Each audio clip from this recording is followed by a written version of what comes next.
Então, pessoal, na aula de hoje a gente vai continuar o capítulo 11, configuração de segurança do switch. Nós paramos na parte de mitigar ataques ao DHCP. E aí, conforme nós vimos nos capítulos anteriores, existem dois tipos de ataque principal do DHCP. O DHCP Starvation, privação de DHCP, e a falsificação de DHCP, que é o DHCP Spoofing.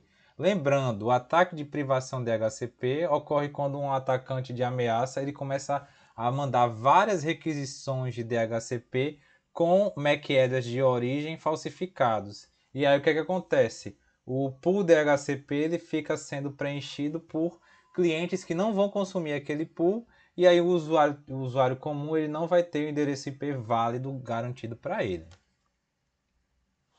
Já o ataque de falsificação de DHCP ou DHCP spoofing, um agente de ameaças, ele vai agir como um servidor DHCP não autorizado naquela rede, fazendo com que as solicitações de endereço IP, gateway padrão e servidor DNS sejam encaminhadas para ele.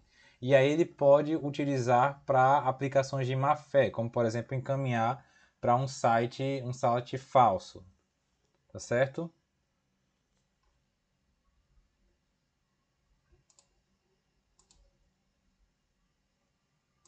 Então, o material da Cisco, como eu falei na aula passada, ele usa uma ferramenta que é chamada de Gober para criar um ataque de DOS, de negação de serviços, para conectar os clientes utilizando esse recurso do MAC address falsificado.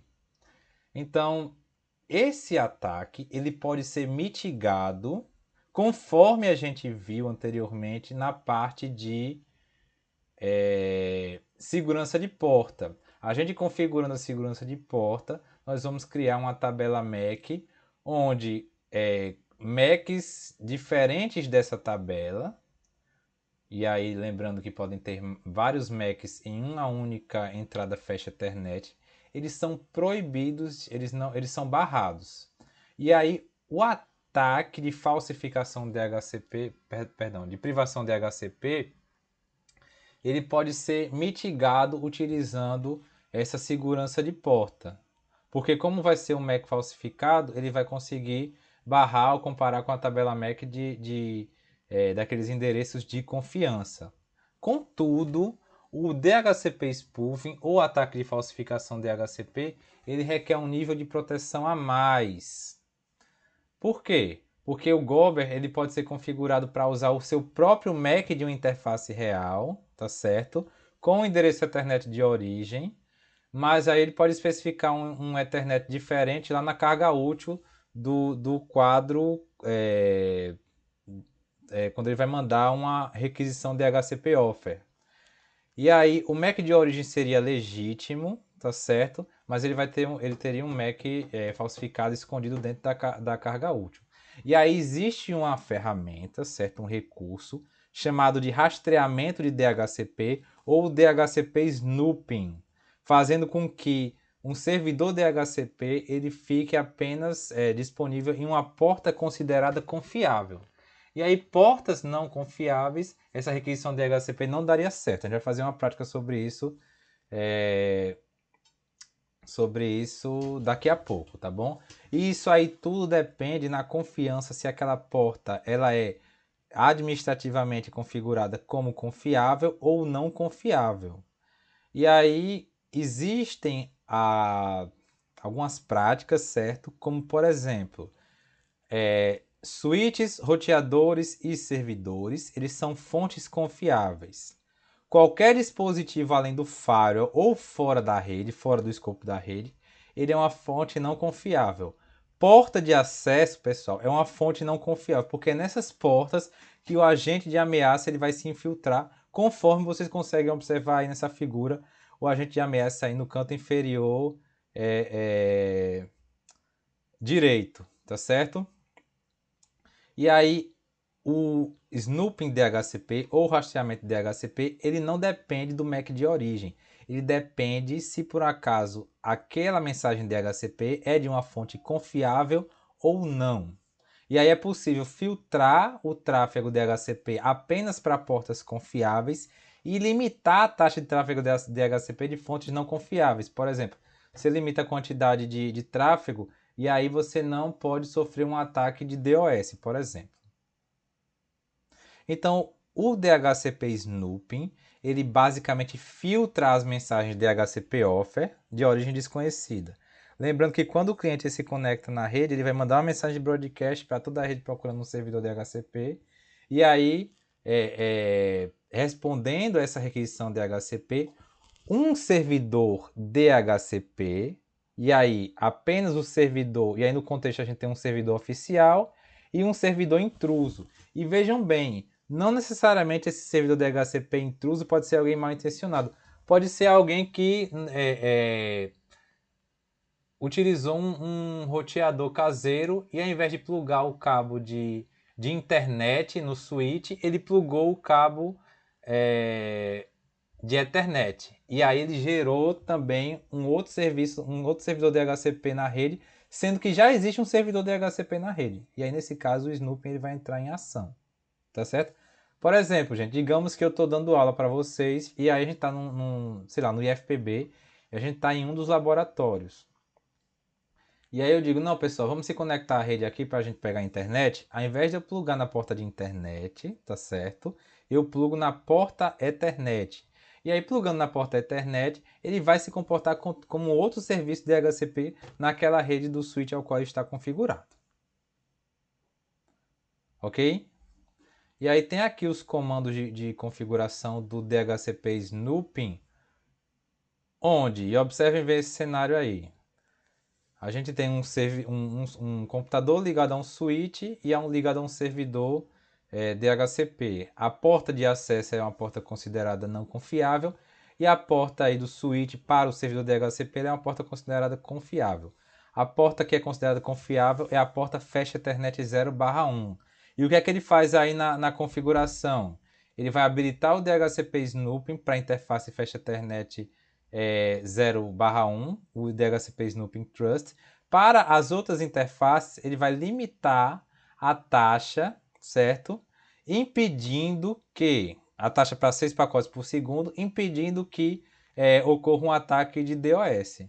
Depois disso, a gente tem que fazer uma associação do DHCP Snooping à VLAN que está sendo utilizada. No caso aí, ele associou as VLANs 5, 10 e 50, 51 e 52. Vamos fazer um exemplo aqui.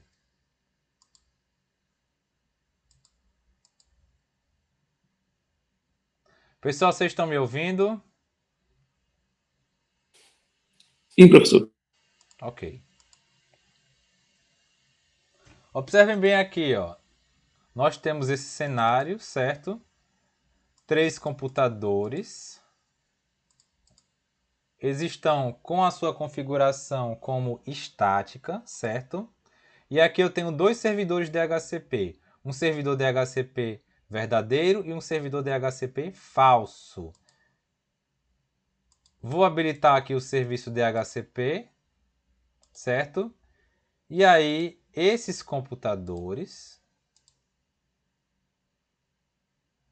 eles vão receber o seu IP via protocolo DHCP, tá certo?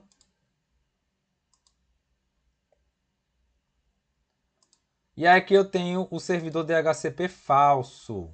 Ele tem o mesmo IP do servidor DHCP verdadeiro, certo? As mesmas configurações. Vou habilitar aqui o serviço. E aí digamos que o servidor DHCP falso, ele conseguiu bloquear o acesso do servidor DHCP verdadeiro. Então eu vou desligar aqui o computador para simular uma interrupção de serviços. E vou plugar aqui nessa entrada Fast Ethernet. E aí as estações, quando forem fazer a renovação do DHCP, elas vão estar recebendo o DHCP do servidor falso.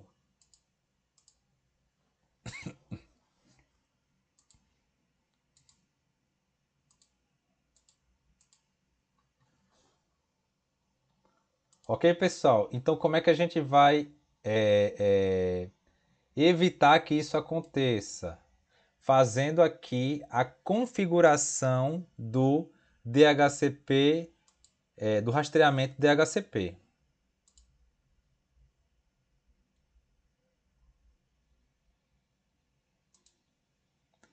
Então a gente vai fazer a mesma configuração que tem aqui, ó. Vamos lá configurar o switch. Só que qual a diferença? Qual é a porta que está sendo utilizada para o servidor DHCP? Aqui é a porta Fast Ethernet 0/4.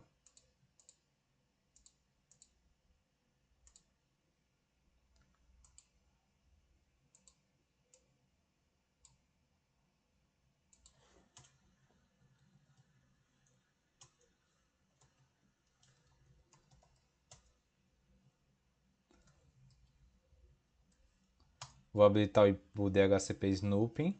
Vou acessar a interface Fast Ethernet 0/4.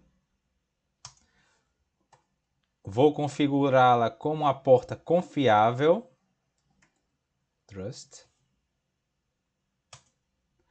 Depois, eu preciso associar o DHCP Snooping à VLAN ao qual essa porta está associada.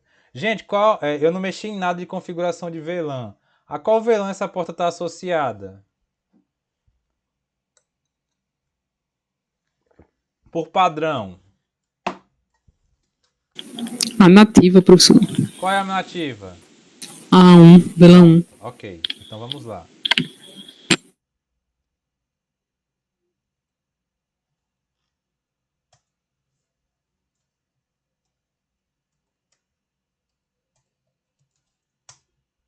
Certo?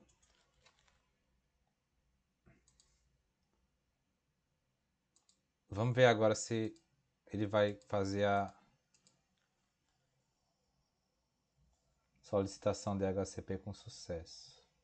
Viram aqui que ele barrou e aí ele usou o protocolo APIPA para atribuir o DHCP para que ele não fique sem o endereço válido.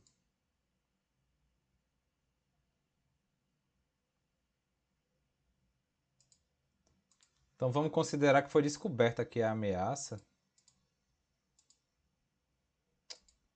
Aqui não. Aqui. Vou desligar aqui o servidor intruso e vou reativar o servidor verdadeiro.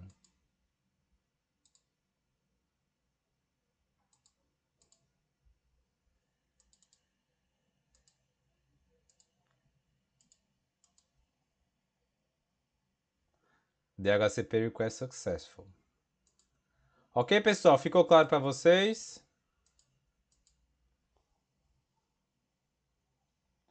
Sim, professor. Ok.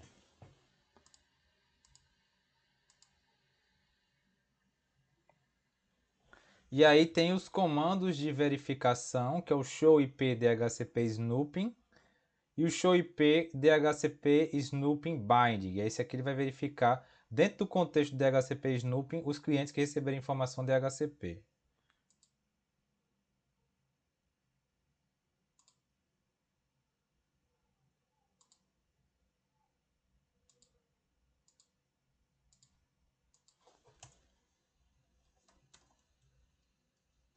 Show IP DHCP Snooping.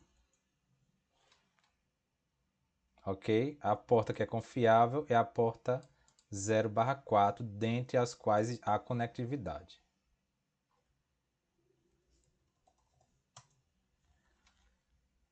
E aqui as informações das interfaces que receberam, utilizaram o protocolo DHCP, que é a 0/2 e a 0/3. Acho que a outra eu não cheguei a solicitar, não.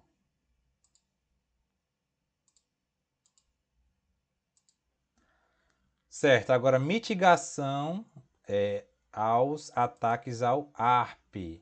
E aí, gente, só relembrando na aula passada, existe uma forma de solicitação chamada de ARP gratuito. Não sei se vocês lembram.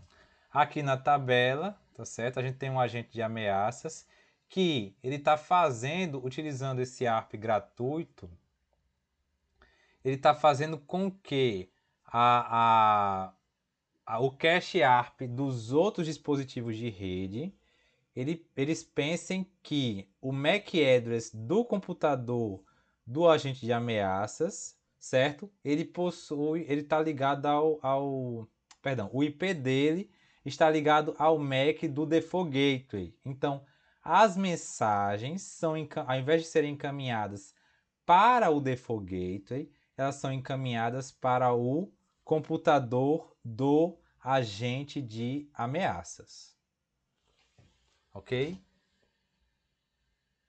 E aí, gente, nesse ataque ARP típico, um agente de ameaças pode enviar respostas ARP não solicitadas a outros hosts na subrede com o endereço MAC desse agente e o endereço IP do gateway padrão, fazendo com que as mensagens sejam encaminhadas para ele. Tá certo?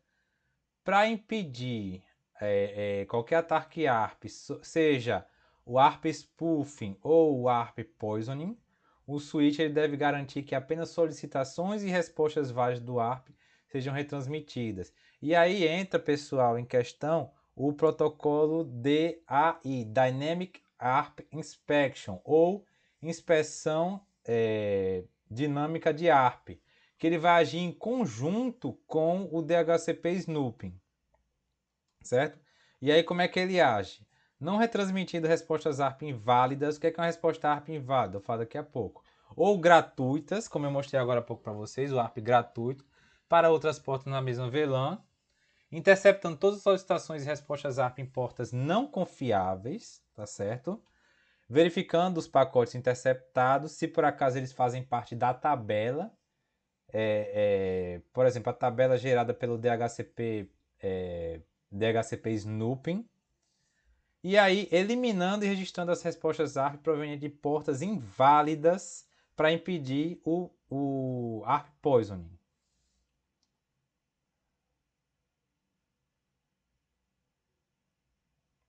E aí o protocolo DAI, pessoal, intercepta todas as mensagens ARP que entram e saem das portas do switch e verifica se essas mensagens são válidas. Isso aqui é só um complemento da informação anterior. Como é que ele faz isso? Ele faz a comparação com a tabela do DHCP Snooping Binding, certo? Que foi criada utilizando o DHCP Snooping ou utilizando aquela tabela estática que a gente viu na aula passada, Static ARP Table. Se a mensagem ARP não corresponde a uma entrada válida nessas tabelas, ela é descartada. Mas para que o DAI funcione corretamente, o DHCP Snoop ele tem que ser habilitado primeiro. Porque a partir da tabela dele é que vai ser utilizada, ela vai ser utilizada para validar essas mensagens ARP. Certo? Então, quando um dispositivo com o snooping ativado, ele recebe o endereço IP via DHCP, o switch ele vai registrar essa associação e usar, atribuir a tabela, certo? Registrar na tabela e usar para verificar se essa resposta ARP ela vai ser legítima ou não. E aí o que são consideradas respostas ARP inválidas? ARP falsificadas, ARP com dados corrompidos, ARP com informações de portas não autorizadas e ARPs cujo IP não está no escopo da VLAN. Ok? Quais são as diretrizes para a implementação desse protocolo, do protocolo DAI? Habilitar o DHCP globalmente, o rastreamento DHCP, o DHCP Snooping, habilitar nas VLANs, como a gente fez agora há pouco, e aí habilitar o DAI nas VLANs selecionadas. Depois configurar as interfaces confiáveis para o rastreamento DHCP e o ARP Inspection, certo? E aí, uma dica importante, a gente tem que configurar todas as portas do switch de acesso, certo? Portas de acesso, como a gente vê aqui, ó. Essas duas aqui são portas de acesso. E essas são as portas mais problemáticas, tá bom? É daí que o agente de ameaça ele age. Como não confiáveis e configurar todas as portas de tronco ou de uplink, certo? Uplink é aquela porta que vai se interligar switches aos outros ou switches aos roteadores. O material da Cisco começa a utilizar essa nomenclatura aqui nesse capítulo ao invés de chamar porta tronco, não sei o porquê, tá certo? essas portas aqui, elas conectadas a outros switches ou a outros roteadores como portas confiáveis. Ok? Nessa parte aqui, a gente tem uma configuração de uma VLAN 10 para essas duas portas de acesso aqui. Então, vamos fazer aqui no Packet Tracer também.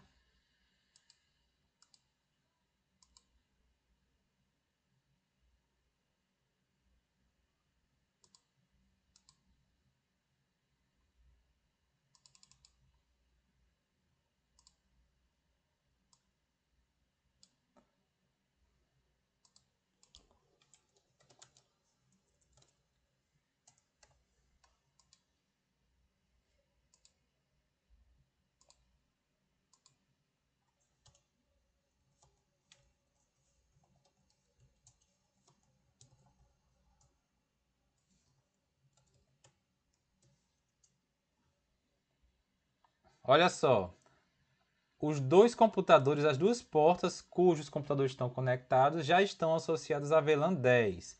Fast Ethernet 0/1 e Fast Ethernet 0/2. Então a gente já pode fazer a configuração aqui. E aí vai ser da mesma forma do material. Habilito o DHCP Snooping, como a gente fez no tópico anterior. Associo uma VLAN. Nesse caso aqui, como a gente associou eles à VLAN 10, no caso anterior eu não mexi, então estava na VLAN nativa na VLAN 1. Certo? Agora a gente vai habilitar o protocolo DAI. IP ARP Inspection VLAN 10. Então, ele vai utilizar o DAI para verificar as respostas ARP, certo? Em todas as portas. Mas, como a gente tem aqui uma porta de tronco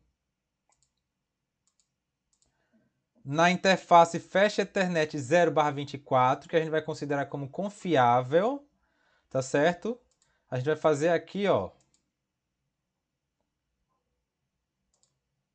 IP DHCP Snooping Trust. Perdão, eu tenho que acessar a interface primeiro. Interface Fast Ethernet 0/24.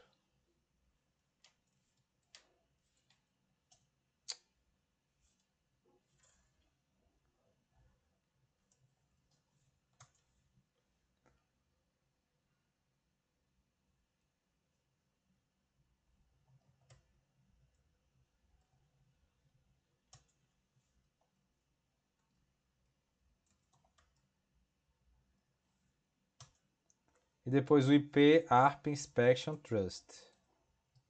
Então ele vai ficar fora do DHCP Snooping e da inspeção ARP pelo protocolo DAI.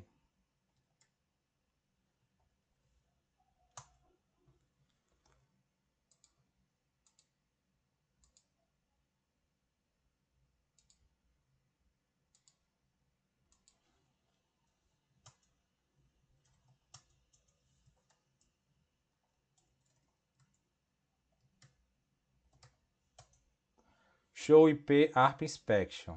E aqui ele está habilitado para VLAN 10. Gente, só esse comando ele não está... Só o comando aqui que eu executei, ele não está completo, tá certo? A gente tem que fazer para completar a segurança utilizando o protocolo DAI, a gente precisa configurá-lo para descartar os pacotes ARP cujos endereços IP são inválidos. E aí o comando é esse aqui, ó. IP ARP Inspection Validate Source MAC Address, Source MAC, SRC MAC. IP ARP Inspection Validate DST MAC, Destination MAC. IP ARP Inspection Validate IP.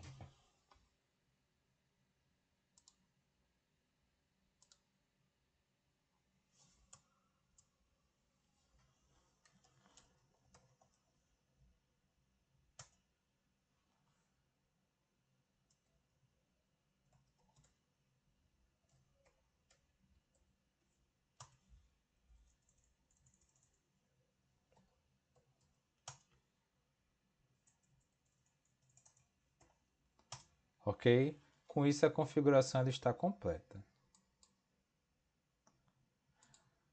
Vamos seguir. Mitigação aos ataques ao protocolo Spanning Tree.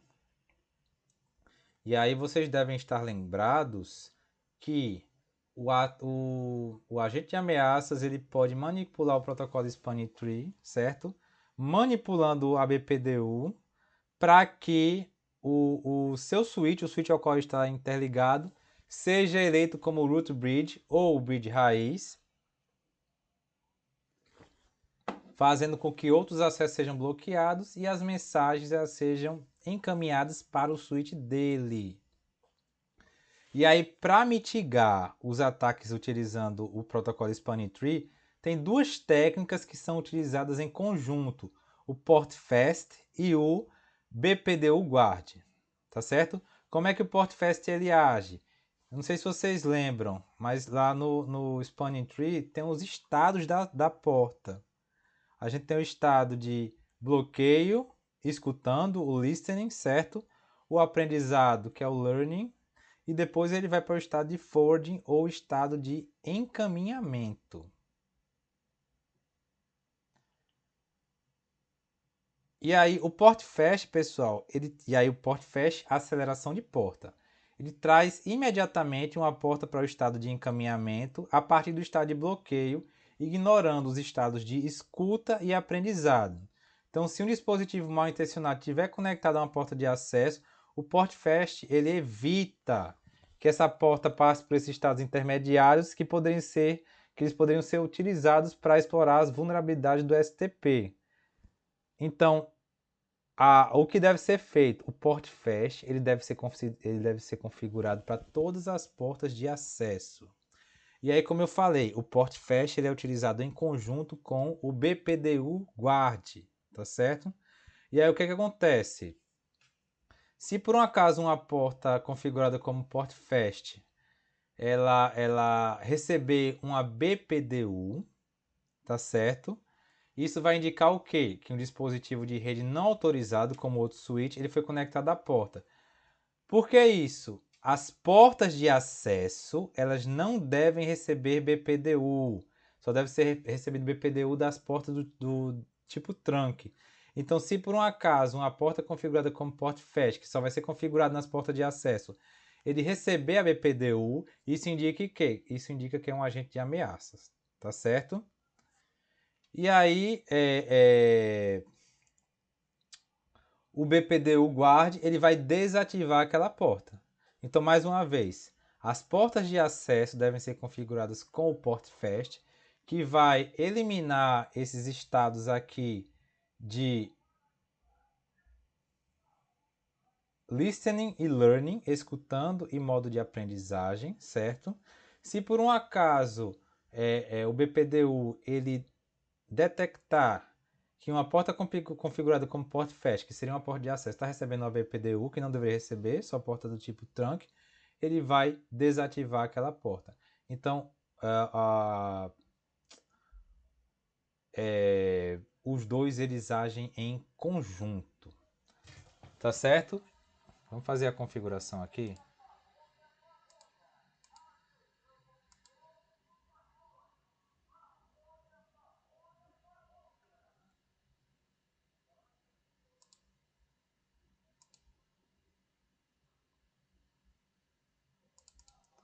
Configurar esse switch aqui.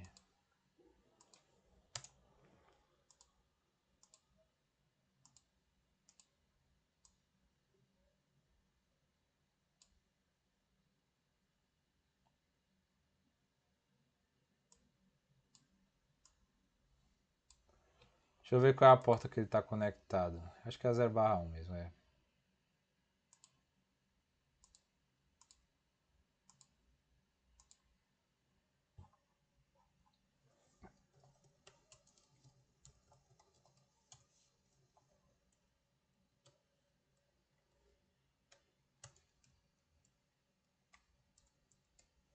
Switch port mode access, spanning tree, PortFast.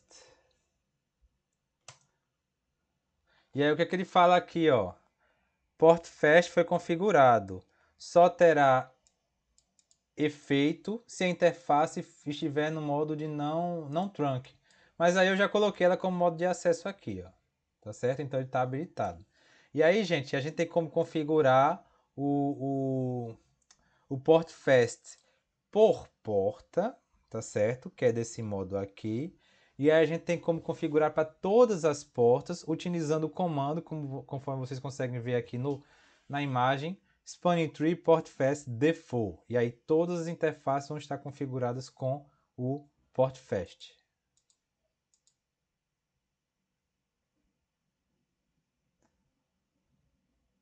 Vamos configurar aqui. Exit.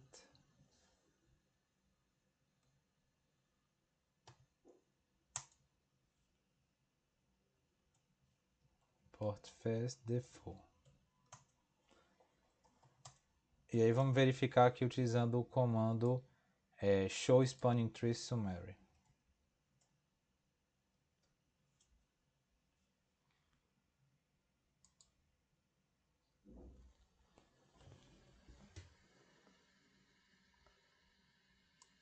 Port Fast Default está habilitado. Mas o BPDU Guard ele não está habilitado. Observem aqui, ó, que é a nossa próxima etapa.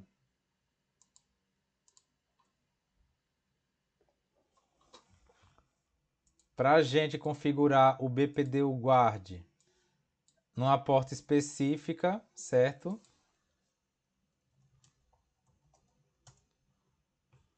Vamos acessar a porta. Spanning Tree. BPDU Guard. Enable. Para todas as portas, Enable.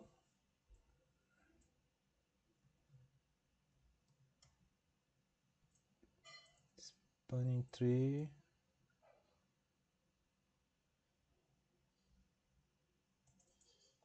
Comando esse aqui, Port Fast. Tem essa adição, BPDU Guard Default.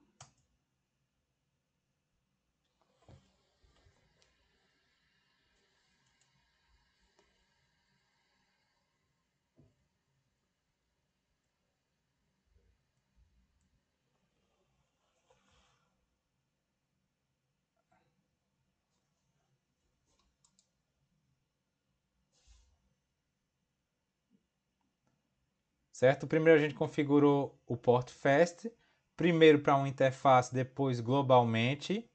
Depois a gente configurou o BPDU Guard localmente para a interface FastEthernet 0/1 e depois globalmente para todas as interfaces.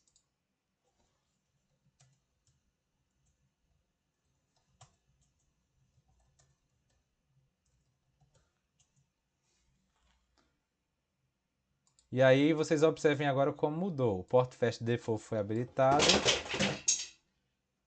e o BPDU Guard Default ele foi habilitado também. Tá certo, pessoal? Gente, além do conteúdo de hoje, eu vou mostrar para vocês o cronograma, tá certo? Final das nossas aulas. Vocês estão conseguindo ver a minha tela? Sim. Ok. Pessoal, e eu vou disponibilizar esse cronograma aqui na descrição do nosso grupo de WhatsApp. Eu fiz isso no módulo passado e eu acabei esquecendo de fazer isso nesse módulo. Mas eu vou fazer isso também. Aqui tem todas as nossas aulas com os tópicos, certo? Os exames que foram feitos até agora e a data. Aqui eu tenho como observação as nossas aulas que foram gravadas durante a greve, certo? A gente tem aqui na aula de hoje, certo? Dia 18, configuração de segurança do switch, parte 2, é o capítulo 11, tá bom? E aí o que é que sobra? Capítulo 12, conceito de WLAN 13, configuração de WLAN, e aí a gente vai para a parte de roteamento. Depois desse capítulo 13, a gente tem mais um exame. Tá certo? Depois a gente tem os capítulos 14, conceito de roteamento, 15, roteamento estático de IP, 16, soluções de problemas de rotas estáticas e padrão. E aí tem mais aquelas duas atividades, exame no Packet Tracer e exame final, que vão compor o resto da nota de vocês. E aí, gente, o nosso curso ele não teve recesso até agora, como a gente teve no módulo 1. A gente teve uma hora lá no meio do ano que a gente teve... No meio do ano não, não sei se foi em março. A gente teve uma época que a gente teve um recesso. Semana que vem, pessoal, no meu campus, a gente precisa... No meu campus não, perdão. Todo professor, ele tem que cumprir 45 dias de férias por ano. A gente tem que usufruir dessas férias. Então, a gente não pode ministrar aula durante essas férias. Como a gente teve greve, para os alunos não ficarem sem aula, no meu campus a gente utilizou as férias chamadas modulares. Então, metade dos professores aumentou a carga horária da gente, tá certo? Metade dos professores deram aula nessas 2 últimas semanas, e aí metade dá nas 2 semanas seguintes. Então, semana passada e essa semana eu tô dando a aula, certo? Com carga horária maior do que a minha, que eu estou cobrindo os outros colegas que estão de férias, e semana que vem eu vou dar aula. Foi a forma que a gente teve para nenhum dos alunos, para a gente voltar às aulas logo depois da greve, tá bom? Eu vou dar o recesso do nosso curso durante esse meu período de férias, que são 2 semanas, tá certo? Eu vou aproveitar, tem algumas coisas pessoais que eu tenho que resolver, eu vou aproveitar esse recesso para fazer isso também. Então, o nosso curso ele vai entrar em recesso.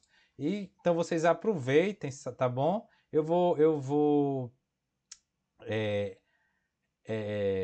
Quem precisar reabrir a avaliação é só falar comigo que eu reabro, tá certo? Por padrão eu não vou reabrir. Mas quem precisar é só falar comigo.